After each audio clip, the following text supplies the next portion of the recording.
দর্শক, বিজয় দিবসের আরও খবর শোনাতে সাভার স্মৃতিসৌধ থেকে আমাদের সঙ্গে যুক্ত হচ্ছেন সহকর্মী অন্তরা বিশ্বাস এবং সাইফুল ইসলাম। নাফসা, আপনাকে বিজয় দিবসের শুভেচ্ছা। আজকের এই বিজয় বাংলার প্রতিটি ঘরে ঘরে পালিত হচ্ছে, উদযাপিত হচ্ছে।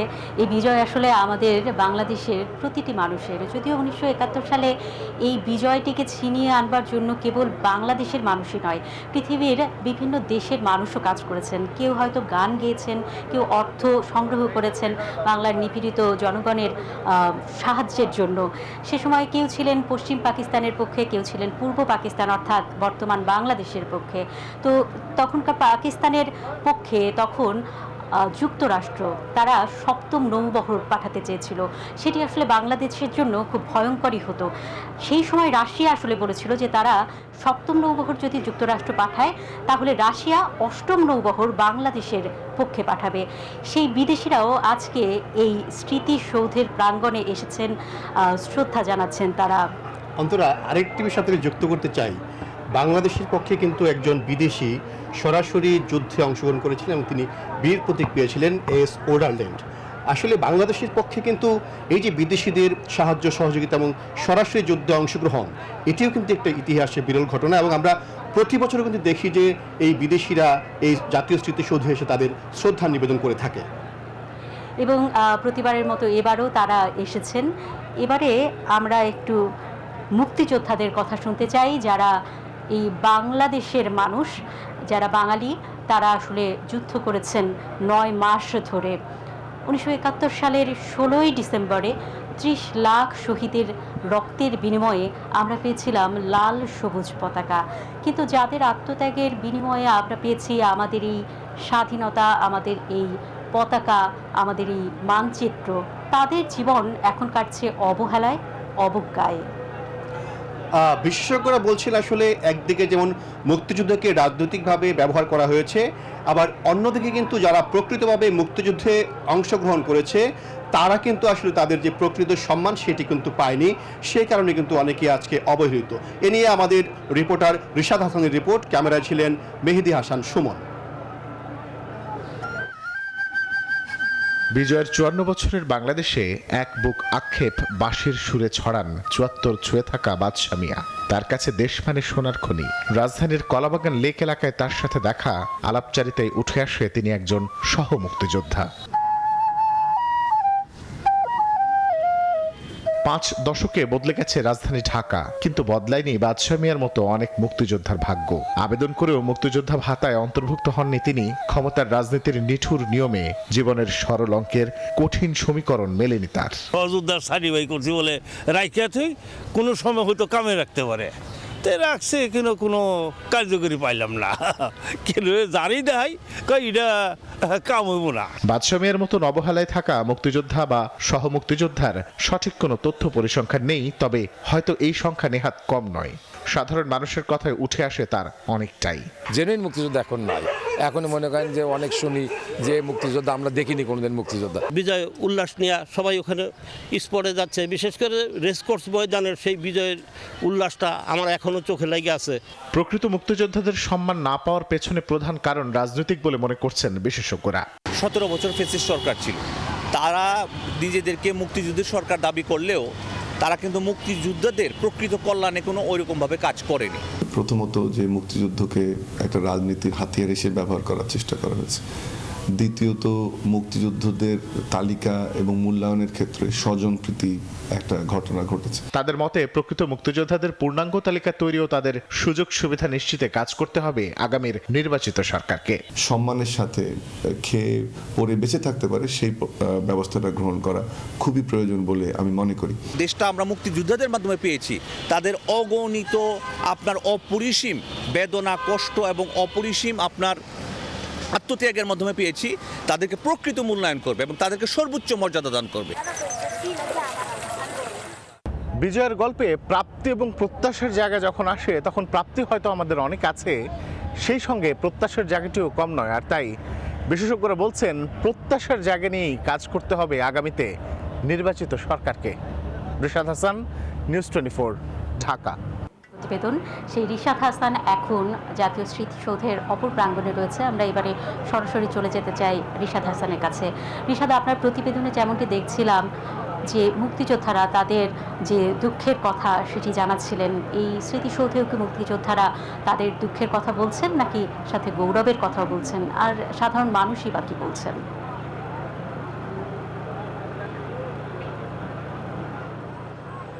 অনেক অনেক ধন্যবাদ অন্তরা। আপনি জানেন যে আসলে এই আজকের এই দিনে শ্রদ্ধা নিবেদন করতে কিন্তু এসেছিল বেশ কিছু মুক্তিযোদ্ধারাও, এবং তারাও কিন্তু আসলে তরুণ প্রজন্মের হাতে আসলে যে দেশটি তুলে দিতে চাইছেন, সেই তরুণ প্রজন্মকে বলছেন যে আগামী দিনের জন্য প্রস্তুত হতে, যেন তারা আসলে সামনের দিনগুলোতে এই সামনের দিনগুলোকে দেশকে এগিয়ে নিতে পারে। আমি আরও কয়েকজন সদস্যকে পেয়েছি, তারা সম্ভবত স্কাউট সদস্য। একটু কথা বলি আপনাদের সঙ্গে। যেহেতু প্রবীণ যারা আছেন বা বয়োজ্যেষ্ঠ যারা আছেন, তারা বাংলাদেশকে আপনাদের হাতে তুলে, আপনাদের মতো তরুণদের হাতে তুলে দিতে চান, তো সেক্ষেত্রে আপনারা আসলে কেমন বাংলাদেশ গড়তে চান? জি, আমরা এমন বাংলাদেশ গড়তে, জাতি ধর্ম বর্ণ কোনো ভেদাভেদ থাকবে না, সবাই এমন একটা দেশ, সুশৃঙ্খল দেশ, যেখানে সবাই সমান অধিকার পাবে। অনেক অনেক ধন্যবাদ। আমি একটু আরেকজনের সঙ্গে কথা বলতে চাই। একটু বলবেন যে আসলে কি ধরনের বাংলাদেশ আপনারা গড়তে চান? মানে আমি এমন এক বাংলাদেশ চাই সেখানে কোনো ধর্ম বা নিয়ে বাড়াবাড়ি কোনো না, ভেদাভেদ না থাকুক, সবাই আমরা একভাবে একইভাবে ভাই ভাই হিসেবে থাকি, আমরা সবাই যেন ঐক্যভাবে থাকি, আমরা যেন বাংলাদেশটাকে আরও উন্নতভাবে নিতে পারি, এই আশা চাই আমি। আমাদের সঙ্গে আরও একজন আছে, একটু সামনে আসবেন, আমরা একটু কথা বলি। একটু বলবেন যে আসলে এই যে বাংলাদেশের নতুন বাংলাদেশের জন্য আসলে আপনাদের প্রত্যাশার জায়গাটা কি? আমাদের প্রত্যাশা, আমরা এমন একটা বাংলাদেশ প্রত্যাশা করি যেখানে হচ্ছে আপনার সবার সমান অধিকার থাকবে, ধর্মে বর্ণের কোনো ভেদাভেদ থাকবে না, আমরা সবাই ভালোভাবে স্বাধীনভাবে বাঁচতে চাই। অনেক অনেক ধন্যবাদ আপনাদের সবাইকে। আমরা কথা বলছিলাম তরুণদের সঙ্গে অন্তরা, এবং তারা কিন্তু আসলে বলছিল যে আসলে এমন একটি বাংলাদেশ তারা তৈরি করতে চান, বা এমন একটি বাংলাদেশ গড়তে তারা একত্রে কাজ করতে চান, যে এই দেশে আসলে কোনো ধর্ম বর্ণ নারী পুরুষ কোনো ভেদাভেদ থাকবে না। একই সঙ্গে তারা বলছেন যে আসলে একটি সাম্যের বাংলাদেশ চান, ইনসাফের বাংলাদেশ চান, এবং সেই সঙ্গে সকলের সমান অধিকারের যে বাংলাদেশ, সেই বাংলাদেশের কথা বলছেন। এবং সাধারণ মানুষের সঙ্গে আমরা যখন কথা বলেছি, তারাও কিন্তু একই কথা বলেছেন। যারা নারী, বিশেষ করে তারা নারী অধিকারের কথা বলেছেন, এবং যারা প্রতিবন্ধী শিশু যারা এসেছিলেন শ্রদ্ধা নিবেদনের জন্য, তারাও কিন্তু বলেছেন, তারাও সারা বিশ্বকে দেখিয়ে দিতে চান যে আসলে বাংলাদেশ মাথা নোয়াবার নয়। এই ছিল আমার কাছে এখান থেকে শেষ। অন্তরা, ফিরে যাচ্ছি এবার আপনার কাছে।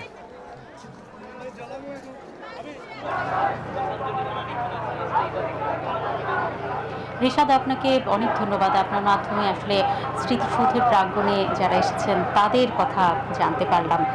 আসলে 9 মাসের যে রক্তক্ষয়ী যুদ্ধটি হয়েছিল, সেই যুদ্ধের আসলে অনেকগুলো ধাপ ছিল। যদি বলি 10 এপ্রিল পর্যন্ত পাকিস্তানিদের হাতেই আসলে ছিল পুরো দেশ, তারাই আসলে দখল করে রেখেছিল। পরে যখন 17ই এপ্রিল আসলো, মুজিবনগর সরকার গঠিত হলো, এরপর থেকে আসলে ধীরে ধীরে বাংলাদেশের যে সেনাবাহিনীর সদস্যরা ছিলেন, তারা আস্তে আস্তে আসলে বাংলাদেশের বিভিন্ন জায়গায় হামলা চালাতে শুরু করলেন। তো জেনারেল ওসমানী তিনি আসলে সেনাপ্রধান ছিলেন, সেনানায়ক ছিলেন, আসলে তখন সর্বাধিনায়ক আমাদের এই মুক্তিবাহিনীর। তিনি আসলে একটি পরিকল্পনা করেছিলেন সাইফুল। সেই পরিকল্পনার মধ্যে 3টি ধাপ ছিল। একটি হচ্ছে অতর্কিত হামলা করবেন পাকিস্তানিদের, তাদেরকে গেরিলা হামলা করে তাদেরকে আত্মসমর্পণ করাবেন বা তাদেরকে ক্ষতিগ্রস্ত করবেন। আরেকটি পরিকল্পনা ছিল যে তারা যেন খাবার বিভিন্ন জায়গা থেকে না পায়, কিংবা তাদেরকে নানাভাবে অর্থনৈতিকভাবে ক্ষতিগ্রস্ত করে ফেলা, কোণঠাসা করে ফেলা, অর্থাৎ একেবারে পরাজিত নয়, কিন্তু তারা কোণঠাসা হয়ে যাবেন। আর তৃতীয় যে পরিকল্পনা ছিল আমাদের জেনারেল ওসমানীর, সেটি হচ্ছে তারা যে পথ দিয়ে যাবেন সেই পথগুলোকে তিনি ভেঙে ফেলবেন। তিনি অনেকগুলো জাহাজ ধ্বংস করার চেষ্টা করেছেন, ব্রিজ ধ্বংস করেছেন এবং পথ ধ্বংস করেছেন। এগুলো আসলে মুক্তিযুদ্ধের পরিকল্পনার মধ্যেই ছিল। অন্তরা, আপনি ঠিকই বলেছেন। আপনাকে আরেকটি তথ্য একটু আমি শেয়ার করতে চাই। সেটি হচ্ছে আসলে আমাদের যারা তখনকার পাকিস্তান সেনাবাহিনীতে কর্মরত ছিলেন, তাদের মধ্যে কিন্তু প্রথম শহীদ রাষ্ট্রপতি জিয়াউর রহমান রিভোল্ট করেছিলেন, এবং তিনি বলছিলেন যে ওই রিভোল্ট, এই যে একটি তার বিদ্রোহ, সেই বিদ্রোহ থেকে কিন্তু তখনকার যারা সেনাবাহিনীতে কর্মরত ছিল সবাই কিন্তু বাংলাদেশের পক্ষে ঝাঁপিয়ে পড়েছিল, এবং শহীদ রাষ্ট্রপতি জিয়াউর রহমানের এই যে অবদান, তিনি কিন্তু বীরোত্তম উপাধিতে ভূষিত হয়েছিলেন। এবং অনেকেই বিশেষজ্ঞদের মত এবং বিএনপির যে বলে আসছে কিন্তু সেটি স্বাধীনতার যে ঘোষণা সেটি কিন্তু শহীদ রাষ্ট্রপতি জিয়াউর রহমান দিয়েছিলেন, সেটি কিন্তু বলে আসছেন। আসলে আমাদের এই যে স্বাধীনতার জন্য সবারই কিন্তু অবদান রয়েছে। আমি একটু যদি আপনার সাথে একটু কথা বলতে চাই, একটা কবিতা একটু পড়তে চাই এই স্বাধীনতা নিয়ে। সেটি শামসুর রহমানের লেখা, স্বাধীনতা তুমি। স্বাধীনতা তুমি, রবি ঠাকুরের অজর কবিতা, অবিনাশী গান। স্বাধীনতা তুমি, কাজী নজরুল ঝাঁকড়া চুলের বাবরি দোলানো মহান পুরুষ, সৃষ্টি সুখের উল্লাসে কাপা। স্বাধীনতা তুমি, শহীদ মিনারে অমর 21শে ফেব্রুয়ারির উজ্জ্বল সভা। স্বাধীনতা তুমি, পতাকা শোভিত স্লোগান মুখর ঝাঁঝালো মিছিল। স্বাধীনতা তুমি, ফসলের মাঠে কৃষকের হাসি। স্বাধীনতা তুমি, রোদেলা দুপুরে মধ্য পুকুরে গ্রাম্য মেয়ের অবাধ সাঁতার। স্বাধীনতা তুমি, মজুর যুবার রোদে ঝলসিত দক্ষ বাহুর গ্রন্থিল পেশি। স্বাধীনতা তুমি, অন্ধকারের খা খা সীমান্তে মুক্তি সেনার চোখের ঝিলিক। স্বাধীনতা তুমি, বটের ছায়ায় তরুণ মেধাবী শিক্ষার্থীর শানিত কথার ঝলসানি লাগা সতেজ ভাষণ। স্বাধীনতা তুমি, শ্রাবণে অকুল মেঘনার বুক। স্বাধীনতা তুমি, পিতার কোমল জায়নামাজের উদার জমিন। স্বাধীনতা তুমি, উঠানে ছড়ানো মায়ের শুভ্র সারের কাপন। স্বাধীনতা তুমি, বনের হাতের নম্র পাতায় মেহেদির রং। স্বাধীনতা তুমি, বন্ধুর হাতে তারার মতন জল জ্বলে এক রাঙা পোস্টার। স্বাধীনতা তুমি, গৃহিণীর ঘন খোলা কালো চুলে হাওয়ায় হাওয়ায় বনু উদ্দাম। স্বাধীনতা তুমি, খোকার গায়ে রঙিন কর্তা, খুকির অমল তুলতুলে গালে রৌদ্রের খেলা। স্বাধীনতা তুমি, বাগানের ঘর, কোকিলের গান, বয়সী বটের ঝিলিমিলি পাতা, যেমন ইচ্ছে লেখার আমার কবিতার খাতা। বাহ, আসলে অসাধারণ যে কথাগুলো। অসাধারণ। আপনি যখন কবিতাটা পড়ছিলেন আমি একদম প্রতিটা দৃশ্য যেন চোখের সামনে দেখতে পাচ্ছিলাম কল্পনায়, এবং শেষ যে লাইনটি, যেমন ইচ্ছা লেখার আমার কবিতার খাতা, এর মানেটা কি? মানে আমাদের যার যেমন ইচ্ছা, যার যেমন মতাদর্শ, সেভাবেই যেন আমরা আসলে চলতে পারি, সেটাই তো আসলে স্বাধীনতা। এবং আপনি শহীদ রাষ্ট্রপতি জিয়াউর রহমানের কথা বলছিলেন, আপনি বলছিলেন যে সেনাবাহিনীর সদস্যরা আসলে উদ্বুদ্ধ হয়েছিলেন। কেবল কিন্তু সেনাবাহিনীর সদস্যরা না, একেবারে সাধারণ মানুষও, অনেক মুক্তিযোদ্ধা রয়েছেন যারা এই ঘোষণাটি শুনে উদ্বুদ্ধ হয়েছিলেন এবং মুক্তিযুদ্ধে ঝাঁপিয়ে পড়েছিলেন। আমরা এই মুহূর্তে আবারও একটু জাতীয় স্মৃতিসৌধের আরেক প্রাঙ্গণে যেতে চাই। আমাদের সহকর্মী নাজমুল রয়েছেন এই স্মৃতিসৌধের আরেক প্রান্তে। আমরা সরাসরি চলে যেতে চাই নাজমুলের কাছে। নাজমুল, আপনার মাধ্যমে আমরা একটু জানতে চাই সাধারণ মানুষ আজকে দিনে কি বলছেন। ধন্যবাদ। আপনি অন্তরা, আপনাকে ধন্যবাদ। আমি রয়েছি জাতীয় স্মৃতিসৌধের যে মূল বেদি, সেই বেদিতে, এবং আপনারা দেখেছেন যে মহামান্য রাষ্ট্রপতি এবং প্রধান উপদেষ্টা শ্রদ্ধা নিবেদনের পরেই কিন্তু খুলে দেওয়া হয়েছে জনসাধারণের জন্য। লাখ লাখ জনসাধারণ কিন্তু এখন জনতার যে ঢল, সেই ঢল নেমেছে, এবং আমরা দেখেছি যে শ্রদ্ধা নিবেদন করছে, এবং শ্রদ্ধা নিবেদন বিভিন্ন সংগঠন, বিভিন্ন ব্যানারে কিন্তু আসলে শ্রদ্ধা নিবেদন করা হচ্ছে। এবং আমরা যদি দেখাই যে এখানে যে সাভার প্রেস ক্লাবের পক্ষ থেকে কিন্তু এখন শ্রদ্ধা নিবেদন করা হচ্ছে, এবং আমরা যারা এখানে এসেছেন এবং অন্য অন্য কিন্তু দেখছেন যে ব্যানারেও কিন্তু শ্রদ্ধা নিবেদন করা হচ্ছে। আমরা যদি আপনার সাথে একটু কথা বলি যে এই যে তরুণ বয়সে যদি একটু বলি যে সাম্যর যে কথা বলা হচ্ছে, কেমন আসলে গণতন্ত্র আপনারা চেয়েছেন, সেই গণতন্ত্র পেয়েছেন কি? আমরা মনে করি যে স্বাধীনতার 54 বছর পরে আগামীতে একটি সুন্দর সুষ্ঠু নির্বাচনের মধ্যে দিয়ে একটি গণতান্ত্রিক দেশ আসবে, এবং সেটি প্রত্যাশা করি। আজকে আমরা সাভার প্রেস ক্লাবের পক্ষ থেকে এই 54তম বিজয়ে আমরা শ্রদ্ধা জানাতে এসেছি। আমরা মনে করি যে আমরা এর মধ্যে দিয়ে স্মৃতিসৌধে যারা আসবে তাদের প্রত্যেকেই একটি সুন্দর বাংলাদেশ। অনেক ধন্যবাদ। যেমনটি আসলে বলছিলেন, এবং আমরা যদি দেখি যে এমনি যে এই 55তম যে 55তম যে বিজয় দিবস, সেটা কিন্তু আসলে পালিত হচ্ছে, এবং এক কথায় আমরা বলি যে বিভিন্ন ব্যানারও। আপনাকে ধন্যবাদ নাজমুল। আপনার মাধ্যমে আসলে স্মৃতিসৌধের অপর প্রান্তে কী ঘটছে, সাধারণ মানুষ আসলে কি চাইছে, বা তারা কিভাবে আসলে আজকের দিনটিকে উদযাপন করছে, সেটি জানতে পারলাম। অনেক ধন্যবাদ আপনাকে। প্রিয় দর্শক, আমাদের আরেকজন সহকর্মী রয়েছেন চট্টগ্রামে, যিনি সকাল থেকে সংবাদ সংগ্রহ করছেন। আসলে মহান স্বাধীনতার যুদ্ধে চট্টগ্রামের কিন্তু একটি অনস্বীকার্য ভূমিকা রয়েছে। চট্টগ্রামের যে ঐতিহাসিক কালুরঘাট বেতার কেন্দ্র, সেখান থেকে কিন্তু আসলে স্বাধীনতার যে ঘোষণা সেটি কিন্তু এসেছিল। নয়নবরা জয়, নিশ্চয়ই আমাকে শুনতে পাচ্ছেন। আপনি যেখানে রয়েছেন সকাল থেকে মানুষের উৎসব কেমন দেখছেন এবং জনসাধারণের এই মহান বিজয় দিবস নিয়ে অভিব্যক্তি কী?